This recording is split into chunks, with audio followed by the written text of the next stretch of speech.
Hello and welcome back to my YouTube channel where I discuss fantasy Formula 1. My drivers, my constructors, my transfers, my strategies, and more. The Saudi Arabian Grand Prix has concluded. It was not a very exciting affair for first, second, third, or really any of the top positions. The only exciting thing that happened in the race was Magnussen holding up the entire field to let Nico Hülkenberg sneak away with a point. But we're not here to discuss what happened in the race. We don't care about that. We care about fantasy points. That's all that matters. You can get P18 as long as you get points. We are happy. So I thought I'd do it a bit differently this time, and start the video by talking about my team and my specific performance, and then go in to talk about all the different assets, how they performed, and if we should change our mind regarding whether to put them into our teams or not. First of all, you can see my rank below me here. A relative red arrow down from 79,800 to 177,900. Although I'm not too worried about it, and if you had a red arrow, you should not be too worried either.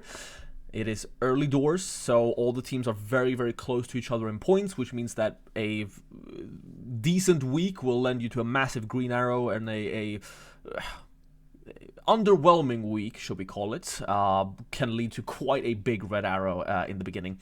But that's how it is in the beginning of the season, so don't panic yet. I'm certainly not panicking. If you had told me after 2 races I would be top 200k, I would have said, great, I'm on the right track. Bringing it back to my video that I posted on Friday, my team selection video for the Saudi Arabian Grand Prix.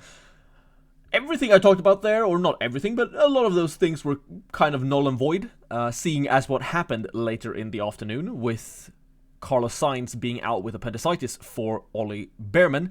I posted a bit about it in the comments, discussing that I was thinking about selling Ferrari if I did not think Bearman would perform. Then Show crashed in FP3, so I was left thinking, should I sell him? Will he even set a time for Q3, or will he get negative points? And all in all, the choices that I had were, do I stick with just selling Ricciardo for Bottas or Gasly? That was number one. Do I sell Ferrari for Aston Martin if I don't trust that Oliver Bearman will be able to bring it home? And do I sell Show for any assets if I don't think that he will start for qualifying? And I got 2 out of 3 right in terms of the decision. The points difference that I got from some of these were actually quite massive. So even though I got a red arrow, most of my choices that I actually made ended up being the right one if you compare it to what I was considering. Now, there were other choices that would have garnered me more points, but the choices that from the choices I considered, most of them I got correct. Let's talk about the one I didn't. Show did not get out on time, but that was close. I waited to make my transfer before FP3 started. It was right before FP3 started, and I saw on the live feed that the car looked relatively put together. So I thought they would be able to get it out. They missed it by a couple of seconds, by like half a minute. So that was just unlucky that Show got that -5. But I also saved a transfer. So, and if a transfer is worth 10 points, it's basically a net, like, there's no loss here. A slight loss in value on Show. He only got a few negative points, but managed to make up a bit of it in the race. Then had a completely disastrous pit stop again from Sauber, which meant that he dropped further down than he probably should have. So I think Show was unlucky not to come away with another 6-7 pointer and another price increase. So I actually don't mind the outcome of Show. The other option was Bottas. Now Bottas had an awful race again, got minus points, fell in price again. But the other option that I was considering was Pierre Gasly, and his gearbox broke down on the cooldown lap, which ended up in a DNF, which meant that he got a big negative score. So I'm happy with the Bottas selection. Well, I'm not happy with the Bottas selection, but I'm happy I didn't have Pierre Gasly for this specific race. So that choice turned out to be great. And then my choice to not sell Ferrari for Aston Martin was also great. I looked at that Fernando Alonso result in FP2 and I kind of got blinded by it. Alonso did not end up getting that many points anyway, and Lance Stroll put it in the wall. So that would have been a massive negative if I had sold Ferrari for Aston Martin. If I had done that, I might have gotten Oli Bearman instead of Bottas, which would have gained me some points, but it still would have been a net negative. So yeah, all the three choices I were facing, the show one ended up being a negative, but it could just as well have been a positive one if they were 30 seconds faster to send him out in Q1, and if they had not completely destroyed his pit stop in the race. And then the Bottas and the Ferrari decision ended up being correct, so I'm not that worried about the result. A decent one. The Ferrari-Mercedes strategy with Max Verstappen is working out fine so far. I will discuss later on the more optimal teams and what my potential transfers for the Australian Grand Prix will be. But first, let's go through each of the assets and see if we can learn anything from their results in Saudi Arabia and in Bahrain. We are back on the F1 Fantasy Tools website, which I cannot recommend enough. It shows the actual performance of each of the drivers and constructors in a much more concise way, and just everything is just there. It's all that I really need, rather than clicking around multiple different tabs on the actual F1 Fantasy website. So I thought we would look through here and see how each of the assets performed in the Saudi Arabian Grand Prix, and then discuss if we can glean anything from it in regards to our fantasy teams, and if we should be looking to bring those assets in or to avoid them completely. We will not be going through the order that you see in front of you, but rather we will go through the order of the actual teams. So first of all, Red Bull is dominating. Max and Checo, for that matter, were not even close to the rest of the field. And you can see here, in terms of the constructor points, it was not really close there either. Clicking on this, you can see that they also got 2 of the fastest pit stop points, with Mercedes getting the second place. So they are performing at the top, both in terms of their position on the field, their position in terms of overtaking in regards to Perez and gaining positions and gaining actual fantasy points in the race, and also as a constructor, just for getting their drivers into Q3 and making the fastest pit stops.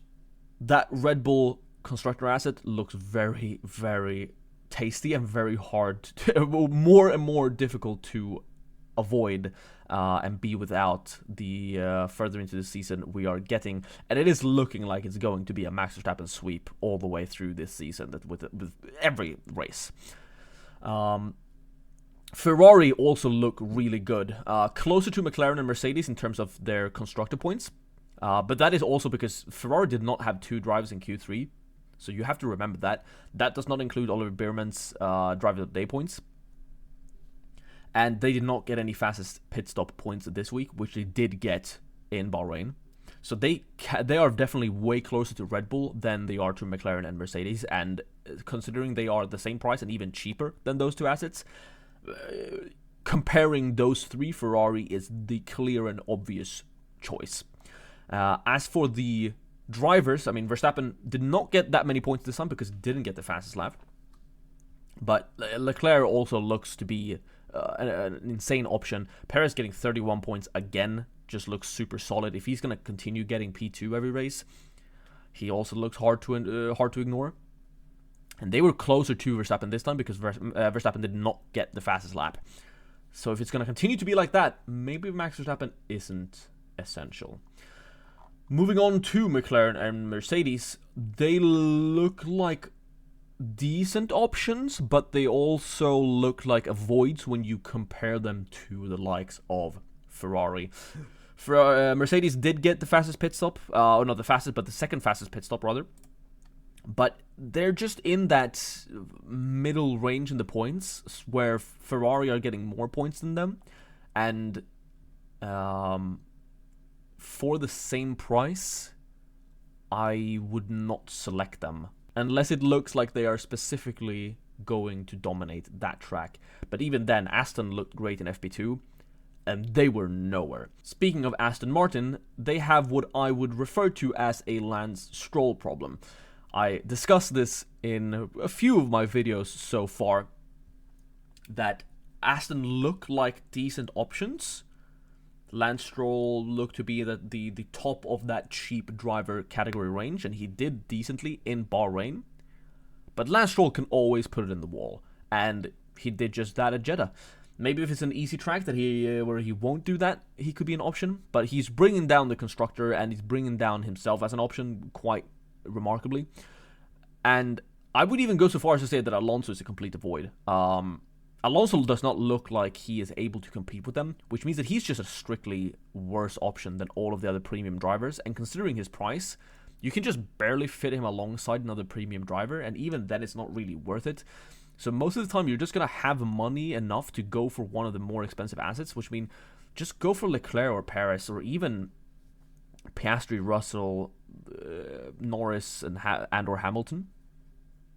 A quick mention of Norris, him being that much more expensive than the others looks like an avoid for me as well. Obviously, Piastri got way more points this time around, but Norris can outscore, or probably will outscore Piastri most of the time. But for that price point, just pick up Leclerc.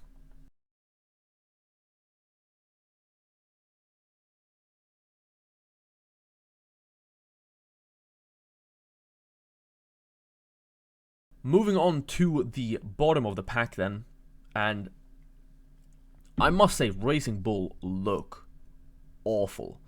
But as a constructor, it didn't seem that bad, considering they at least got a driver into Q3 in Tsunoda, and they might have a chance to do that going forward.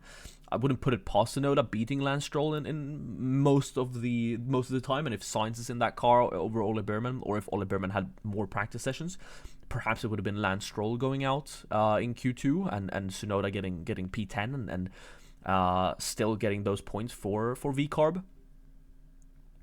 But both Ricciardo and Tsunoda, I mean, they just look like they're going to qualify, 11th, 10th through 15th, and then just fall back in the race. The race pace is just not there for either of them.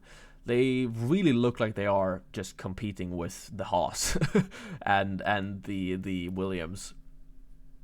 So having even just Tsunoda at the moment doesn't feel great, I will be honest about that. Moving on to Haas, legendary race from them, and that is a very, very solid constructor score for the team. And as a constructor, probably look better than VCarb, to be honest, for that price bracket, considering that Hulkenberg, will get it to Q3 a couple of times, getting those 5 extra points. And if they're going to have races like they did now, they look pretty good. Hulkenberg, I will say, if he could avoid putting it Q3 and putting it P20, putting it into Q3 and putting it P10 and put it P20 every race, he would probably be the best asset in the game.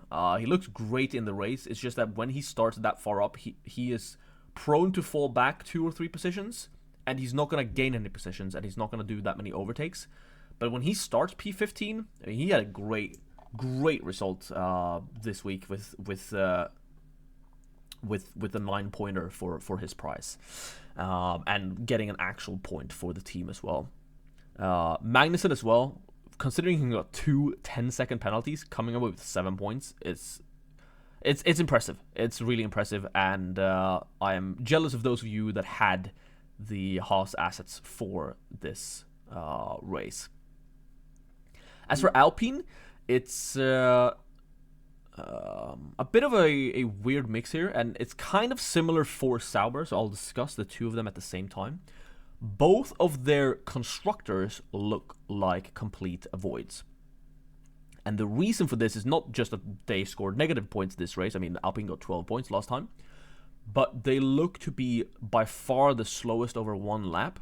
So it seems that it's always going to be Alpine and Kick, or Alpine and Sauber, going out in Q1, which means they will get negative points from that. And then if they have a DNF or a bad race, though, that negative stacks. Whereas for their specific drivers, I don't mind them. If they start last and they gain positions, they can have good races. Now, Bottas did not have a good race, but if Show had not, if Show had been 30, if they've been 30, if they had been 30 seconds faster to get Show's car out, he would have had another, like, 7-pointer in this race, I think. And also if they had not messed up his pit stop in the race. Ocon keeps just getting 7-8 pointers and is rising in price further. Gasly had a DNF, obviously bad, but will he DNF every race? Probably not. And if he had not DNF'd, would he have also been on a 6-7 pointer similar to Ocon? Probably. So for the Sauber and Alpine boys, I do not mind their drivers at all, and I would even look to get their drivers. But I would avoid their constructor completely because they don't look to get out of Q3 ever. And also, they are prone to getting negative points, so you don't want to stack up those negative points with the potential drivers that you kind of have to have. You have to have some of the back market drivers. Last but not least, we have Williams. Good race for Williams for both Sargent and Albon, getting decent points. And look to be similar to the Haas in that you can probably pick Williams in terms of a constructor for the cheap one, and they look better than VCarb. So if you're going with like Red Bull plus a cheaper constructor, it would be Haas or Williams for me, since with Hülkenberg and Albon, you're almost, I would say, always guaranteed to at least get not have both of their drivers go out in Q3 and get that negative points from the constructor, and then they can gain positions in the race and get some points, and it shows with the result this week. However, for Williams, I like them less than Haas because similarly to Aston, I suppose we can say they have a Sargent problem. Now, Sargent has not been a problem yet in terms of our fantasy score, but he's not been making waves in the races, and he feels like someone that could also, just like Stroll, put it in the wall at any point, and I wouldn't trust having Williams, either the constructor or Sargent, in my team because of that. Sargent being the cheapest asset, sometimes you might have to pick him, and I wouldn't dread it, but I would avoid it if I could. And especially with him rising in price this week, he's actually not that far off some other assets, so you would be unlucky to have to go for Sargent. And although he's gotten decent points so far, I would prefer both the Alpine and the Kick boys and the Haas boys over him. So those are all the assets. Now let's quickly go through the price changes and see how those affect our fantasy teams for Australia and beyond. So we've swapped over to the price changes tab here on F1 Fantasy Tools, and I thought we would go over each of the price changes and see if they affect our thoughts when it comes to them as fantasy assets. It will be quicker than last week, I promise. We'll go through similar to how we did last time, starting with the top teams and moving down to the budget options. We have Ferrari and Red Bull. We can sort of lump them together. We can avoid Ole Behrman's price for one, since Sainz will most likely be back, almost guaranteed be back for Australia. Leclerc and Perez increasing 1 million sort of gets them closer to that Norris price, which means that soon you will have to do some more surgery into your teams to be able to fit them in. But considering they're still cheaper than Norris, I wouldn't say they change too much in terms of how we think of them as assets. The Red Bull constructor increases 0.2 again, deservedly so, and looks increasingly more difficult to go without. Ferrari increased 0.3 again. Soon they will be past Mercedes and McLaren, I'm sure. As for Verstappen, increasing 0.2 again doesn't change my opinion of him as an asset. I still think he's by far the safest DRS boost or driver to put your DRS boost on each week, and that will probably not change for the remainder of the season. As for McLaren and Mercedes, in terms of their constructor, I don't understand why they're rising in price. Considering McLaren and Mercedes keep rising in price, and Ferrari is trying to catch up to them, Ferrari is still just the better option, for sure.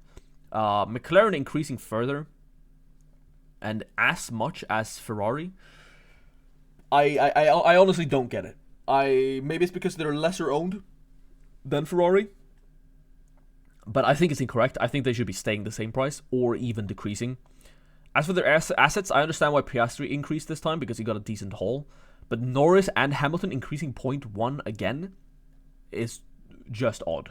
Although it doesn't change my opinion of them as assets, it makes them even more of an avoid. I was already more like in the, if you're looking for a team or a driver in that price category, get Leclerc or Sainz over Russell, Piastri, Norris, Hamilton. I don't know why I said it in that order. That made no sense.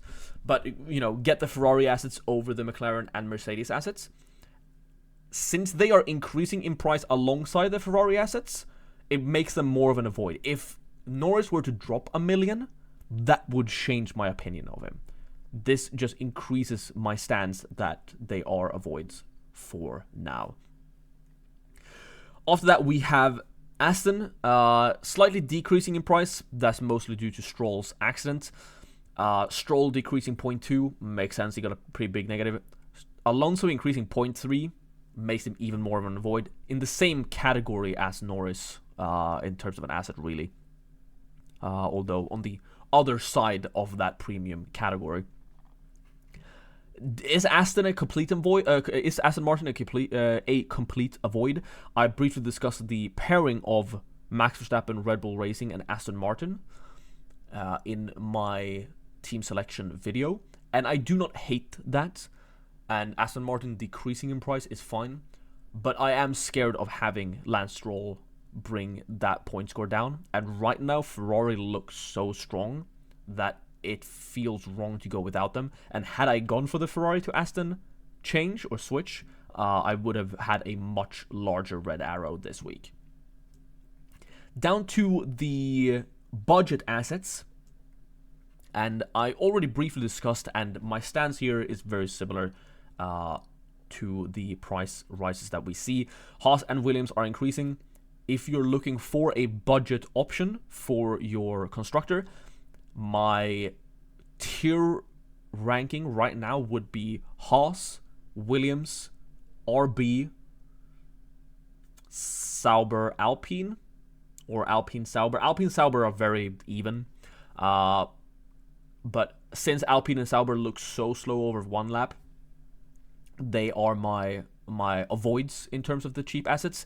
And RB just doesn't look great. I do think Haas and Williams are both a bit ahead. Williams has that same Aston Martin problem. And considering Haas and Williams are the same price, I would pick Haas over Williams, especially since Hülkenberg looks the most likely out of any of those drivers to make it into Q3.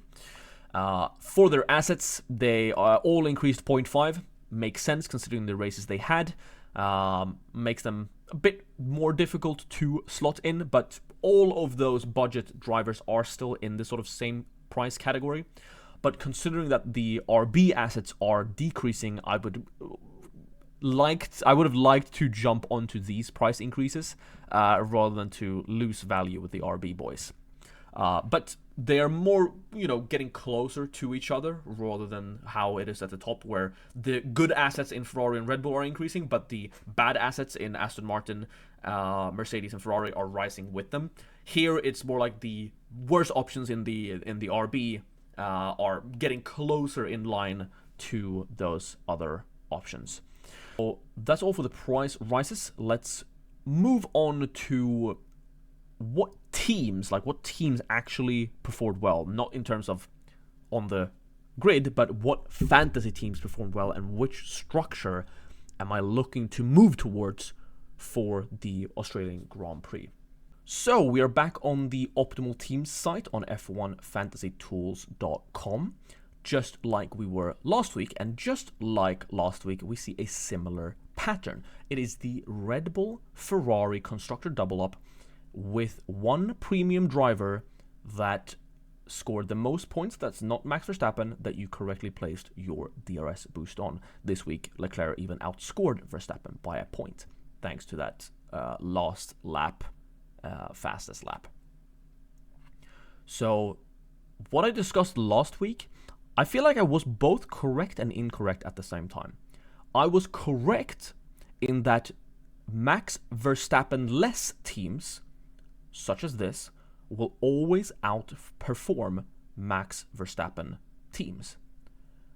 I was not correct where I said that it would be difficult to predict who to place your DRS boost on.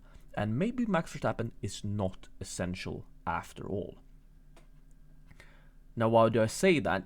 Well, it is looking like Checo and perhaps Leclerc also are just that good that they are not that far away from Max Verstappen, and getting that Red Bull constructor in for Perez's points alongside Verstappen and also the fastest pit stop points just look like they might be worth it. If Checo continues like this and it's just the clear P2 each race and not necessarily the person starting in P2, he's going to continue to be close to Max Verstappen in points. And although Leclerc was the best one here, because with Leclerc you could also afford Ollie Behrman in, having Perez as your slot in DRS boost, that looks pretty strong. That looks pretty strong, I'm not going to lie. Now, obviously, to get the maximum points, you have to get your cheaper drivers correct, and you won't get that every time. But you can see all these teams with a different assortment of the cheaper drivers all scored in the 260s. For context, I scored in the 160s with Max Verstappen as my DRS boost and having Ferrari and Mercedes. Mercedes and McLaren just don't look good enough for that to be worth it, and Max Verstappen is not outscoring Leclerc and Perez enough for it to be worth having Max Verstappen over having Red Bull as long as Perez keeps performing. And that is key. If Perez performances decline like they did last season, I do think the Max Verstappen team will be better over the course of the season. But as long as Perez keeps this form up and just keeps putting it P2, P4 in qualifying, P2 in the race, because the Red Bull is just that much faster in terms of race pace, the Max Verstappen-less teams look like they're going to be the best, or continue to be the best. So I was right about that, but wrong that it would be difficult to predict, because right now I would put a lot of money on Ferrari and Red Bull, or the Ferrari or the Red Bull drivers, to continue getting that P2, P3, perhaps P4 result each week, and just completely avoid Ferrari and McLaren until, upgrades come along. So with that in mind, let's quickly go over to the F1 Fantasy website again and discuss how I can change my team, because this sort of structure is what I am eyeing up for Australia. And so my camera keeps getting smaller and smaller as I have to adjust it to different websites, but that's okay. We're back on the F1 Fantasy website, and here we have my team. The Ferrari, the Mercedes, Yuki Tsunoda, Bottas, Guan Yu, Alex Albon, and Max Verstappen. I was unlucky, I would say, to have caught 3 of the 6 drivers decreasing in price this week. As there were only 3 asses that decreased in price, and I had 3 of them. 6 asses that decreased in price, and I had 3 of them. But you can't really do much about it. If I were to remove all of them, you can see that my current cost cap has increased to 101.1 million. It's far from the most I've seen, but it's still an increase of 1.1 at the start of the season. So it's not too bad. Now, I'll quickly just refresh this page so we can get our team back. I have 3 free transfers for last week, since I only did Ricardo to Bottas. So I have 3 free transfers going into Australia. As always, I will not make any transfers until free practice 2 is over. If you bought Sainz last week, you will have learned that lesson the hard way. Always wait until after FP3 to make your decision. But this is the plan I am eyeing up. Mercedes do not look strong enough, and these Max Verstappen-less teams keep delivering the points and the price increases. So what is the plan for Australia? Well, I can actually just do a quick switch like this. Bring in Red Bull Racing for Mercedes, and then pick any driver of my picking and have money left to spare. I can go for Checo, I can go for Charles Leclerc, I could go for Carlos Sainz if he comes back. But it is probably going to be Sergio Perez. He is lesser picked than Charles Leclerc, which makes him a bit more of a differential. And I do like this, and the price of Perez compared to Charles is not a problem at all. You could even afford a Lando Norris, but again, until McLaren show that they have more pace in that car, they would be avoids for me. So this is looking like the 2 free transfers that I'm going to make. Get Perez in over Verstappen, and then get Red Bull Racing in over Mercedes. And that just seems like a net positive. On one side, we have Mercedes constructor, Hamilton, and Norris, and Verstappen, times 2. So we actually have Verstappen, Mercedes, Hamilton, and Russell. And on the other side, we have Perez, Verstappen, Perez, and Red Bull. So we essentially have 3 Checo Perez and the Red Bull constructor versus Mercedes constructor, 1 Verstappen, Hamilton, and Russell. And I do think triple Perez, yes, that is pretty risky.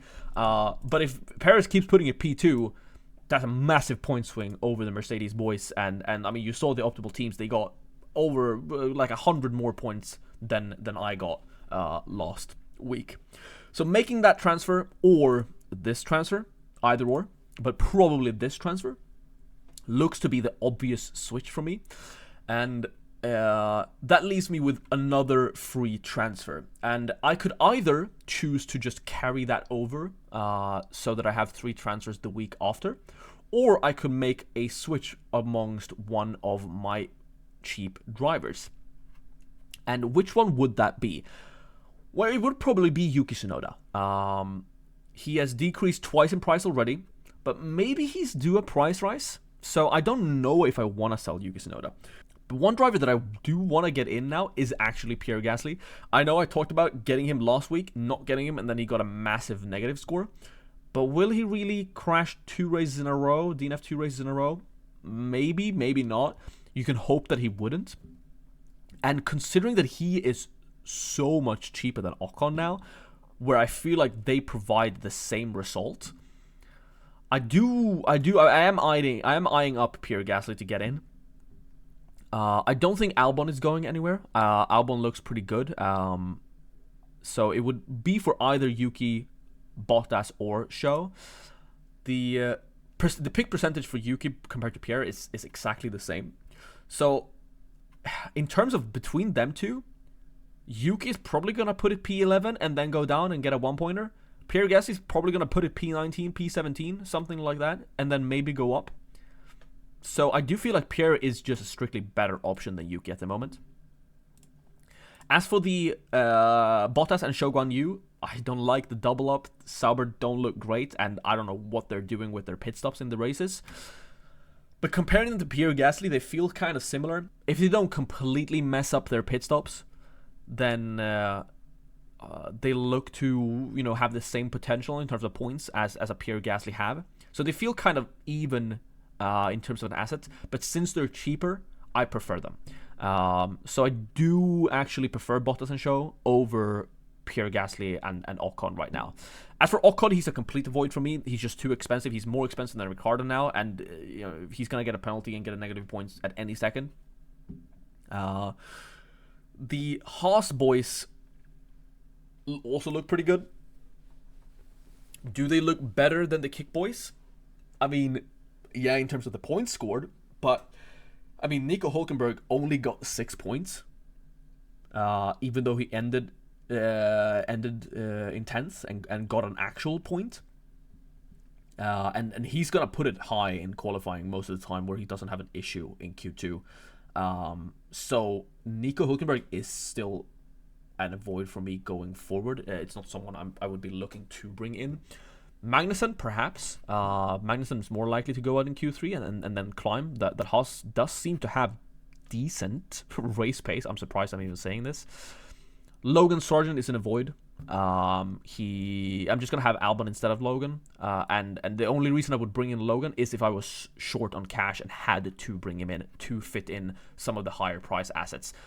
A Logan Sargent is worth having over a Nico or Shogun Yu price if you need that to have Red Bull Racing, Ferrari, and Perez in, if you've been unlucky with the price decreases.